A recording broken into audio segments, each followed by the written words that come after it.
जोङो फैगौ बिधानसभा इलेक्सन थाखाय जों साखाफारा जाबाय आरो दाख्लै जों आराम्भ खालामजोब्बाय दिसपुर सल' जात्रा गसाइगावनिफ्राय जों आराम्भ खालामनानै उदालगुरियाव 10 तारिखआव फोजोबहैगोन। बिपिएफ दोलोनि हाग्रामा महिलारि दैदेननाय सोरखार फैनाय लोगो लोगो 4 दाननि गेजेरावनो रायजो राजाफोरनो खोथा होनाय रादायखौ मावफुंबाय।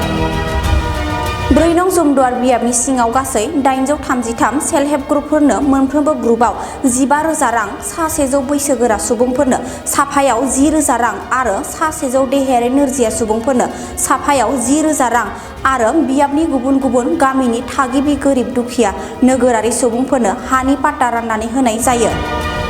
बे हाबाफारियावनो आलासि महरै बाहागो लानानै मिरु गांखं आफादनि लेङाइ आफादगिरि प्रहलाद ब्रह्म आरो गोबां बिपिएफ दोलोनि बिबानगिरिफोरा बिटिसि बिसायख'थियाव रायजो राजाफोरनि जे बाथ्राफोरखौ खोथा होबोदों बेखौ जों दिनै आखरे आखरे मावफुंलांगासिनो दङ। जोङो थांनाय 10 फेब्रुवारि बेवहाय जोङो सेरिमनियेल राननायखौ आराम्भ खालामजेनदों चिफ मिनिस्टारनि प्रेजेन्सआव आरो हाग्रामा महिलारि दैदेननायनि जे सरकार बेवहाय जों आराम्भ खालामबाय आरो बेवहाय दिनै फारियै 25 तारिखनिफ्राय गासै 40टा समुस्थियाव राननाय हाबाफारिया जेरावबो सोलिगासिनो दं। दिनैबो गुबुन गुबुन जायगायाव सोलिदों आरो नोंथांमोननि गसाइगावआवबो दिनै गुमा आरो जमदुवार बे मोननैखौ लानानै दिनै फुंबिलि 10 बाजियाव मोनसे जाखांबाय आरो बेहाय 2 बाजिनिफ्राय जागासिनो दं।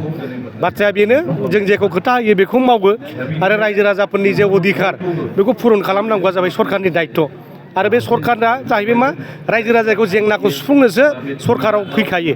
दा ओंखायनो जेरै खोथा एरै खामानि मावनाय रायजो राजाफोरनो हानि पाट्टा होदों खोथा होबोदोंमोन दिनै होनाय जागोन। बेवहाय जोङो सेंग्रा सिख्लाफोरनो बेखार मानसिफोरनो जोङो राङारि अनसुंथाइ होगोन होननानै बुंदोंमोन। आगोलाव फिगारखौ बुङाखैमोन जों रायज्लायनानै थिग खालामदों 2 लाख होनाय जाथों आरो बिदिनो सेल्फ हेल्प ग्रुपआवबो हिनजावफोरनो जों बेसेबां होनाय जागोन खोथा बुंबोआखै खिन्थु जोङो दा जोंनि रांनि अनजिमाखौ नायनानै 15,000 प्रथमबार होग्रोन आरो उनावहाय बारायलांबाय थानोसै। दिनै बेबादिनो नोंथांमोननि बे जमदुवार समस्थियाव 833टा सेल्फ हेल्प ग्रुपनो जोङो बे माने सेल्फ हेल्प ग्रुपनो दिनै बे अनसुंथाइखौ होनाय जागोन बा राननाय जासिगोन आरो IBS 1250टा 10,000 कुरिया 1250 जन जाय मानसिया दुखियाफोर सोरबा फिथा सावगाय मानाय दखान बारि होनानै जानाय बिसोरबादि मानसिनो होनाय जागोन। दिनै बेबो दिनै सोलिबाय थागोन। दिनै बेबादिनो मोनबा गेरेन्थि हानि पाट्टाखौ लानानै सेल्फ हेल्प ग्रुप इयुथ्सफोरनि सिनियर सिटिजेन आरो नैबे बिकलांगफोरनि गासै बे मोनबा आसनिनि दिनैहाय बेवहाय माने सेरिमनियेल डिस्ट्रिबिउसन दिनै बे जागासिनो दं आरो उनाव गोबांथार आसनि जों लाबोबावगोन जेखौ खालामोबा जोंनि रायजो राजाफोरा लाब जायो। 10टा गेरेन्टिबो फैनो हागौ। दिनै गोबांथार खामानि मावनो जों आवगायगासिनो दं आरो साख्रि बाख्रिनि बेलायाव नायदो UPPL सरकारा जेखौ 5 बोसोराव जेबो खालामलांनो हायाखिसै। जोङो 4 मास सरकार जानाय लोगो लोगोनो दिनै फरेस्ट डिपार्टमेन्टआव एडभार्टाइज होबाय। दिनै टेटनि मास्टारफोरनि थाखाय दिनै भेरिफिकेसना जोब्बायानो दा एपइन्टमेन्ट होनानै खामानिया सोलिगासिनो दं आरो दिनै इलेक्सन जोबखांनायनि उनावनो जोङो दिनै माबानि मेडिकेलनि आरो इडुकेसनाव गोबां पस्ट भेकेन्ट दंबावो। पियन सकेदारनि दं, ग्रेजुवेट टिचारनि दं आरो माबायावबो दङ मेडिकेलाव दङ दिनै ICDS ससियेल वेलफेयाराव दङ। दा बिदिनो गोबांथार डिपार्टमेन्टाव गोबांथार पस्ट भेकेन्ट जानानै दङ नियार एबाउट माने 5,000 to 6,000। दा बेखौ जों इलेक्सन बायनाय लोगो लोगो होलांगोन आरो गोबां खामानि मावनांगौ दं बेखौ जों मावलांजोबगोन आरो माने। फैगौ बिधानसभानि थाखाय बिपिएफआ माबायदि साखाफारा जादों? जोङो फैगौ बिधानसभा इलेक्सन थाखाय जों साखाफारा जाबाय आरो दाख्लै जों आराम्भ खालामजोब्बाय दिसपुर सल' जात्रा गसाइगावनिफ्राय जों आराम्भ खालामनानै उदालगुरियाव 10 तारिखआव फोजोबहैगोन। उद्देश्यआ बेनो जों बिटिसिखौ डेभेलप खालामनांगौबा जों आसाम गभर्नमेन्टनिफ्राय इन्डिया गभर्नमेन्टनिफ्राय जों थाखा लाबोनांगोन। ओंखायनो दिनै आसामा डेभेलप जाब्लासो बिटिसिआबो डेभेलप जागोन। ओंखायनो हाग्रामा महिलारिया मोनसे बानि खालामदों आसाम जौगानायानो बड'लेण्डनि जौगानाय नङा होमबा? आसामा जौगानांगोन जों बड'लेण्डआबो जौगानांगोन। इन्डिया डेभेलप जानांगोन आसामाबो डेभेलप जानांगोन। दा ओंखायनो जोङो बड'लेण्डखौ जौगाहोनो आसाम सरकारखौ जों लाबोनांगोन। जों 15 जन MLA देरहाहरनानै जों 7 केबिनेट मन्त्रि लानानै बिटिसिखौ डेभेलप खालामनांगोन। जोङो लायन शेयार बेखौ जों लानांगोन आसाम सरकारनिफ्राय। दा ओंखायनो जोङो दिसपुर सल' जात्रा 2026 बेखौ जों आराम्भ खालामबाय आरो बे जाबाय बिटिसि माने डेभेलप बिटिसि जोङो प्रस्पार बिटिसि दिनै इउनाइट बिटिसि दिनै बेखौ जों लानानै आवगायलांगोन।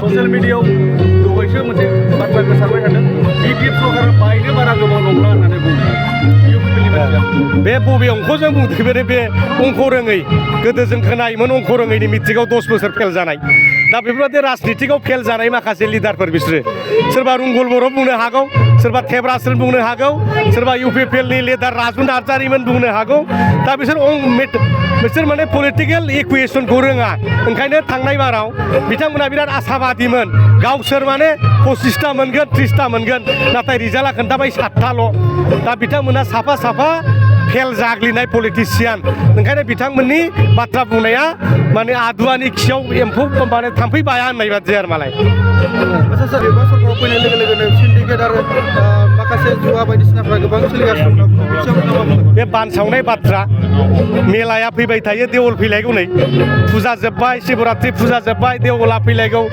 जोंहा बेनो मोनसे फेस्टिभेल बेफोरो रंजानांगौ मानांगौ जोङो दाउ खेला होदों माबा खेला होदों मानसिफोरनो एन्जयमेन्टबो नांगौ नङा होमबा एन्जयमेन्टबो नांगौ दा बेखौ जोङो रायजो राजाफोरनो हगारदों रंजा समाव रंजानांगौ बैसागु फैलायगौ जों रंजालायगोन नङा होमबा फांसनाव मोसालायगोन सोरबाया माने माबसे माने क्लासिकेल स्टाइलजों मोसागोन सोरबाया मडार्नजों मोसागोन नङा होमबा सोरबाया माने बैसागुनि नामाव एसे एनै नङा होमबा सोरबा फिनाय लोंगोन सोरबा गोरान लोंगोन सोरबा बिदै माइब्रानि लोंगोन बे नेचारेल बियो बे हाजारखि होना जेबो नङा बे नेचारा नेचार थांबाय थागोन नेचारखौ सोलायनो हाया नेचार आरो सिगनेचारा सोलाया होनदों गोदो नि राजा रानिफ्रा जेखौ लिरना गालांदों बे दाबो दं नङा होमबा गोदो APJ आब्दुल कालाममोन लिरनानै गालांदों दाबो दं दिनै BR आम्बेडकारमोन कनस्टिटिउसन लिरनानै गालांनाया दाबो दं ओंखायनो बे नेचार आरो सिगनेचारा सोलाया हाजारखि होन होबथानोबो हाया दा ओंखायनो बे बुंनाया बेहाय माने एंखोरबारियाव माने संख्रिफोर लानाय सारा जेबो नङा आरोखि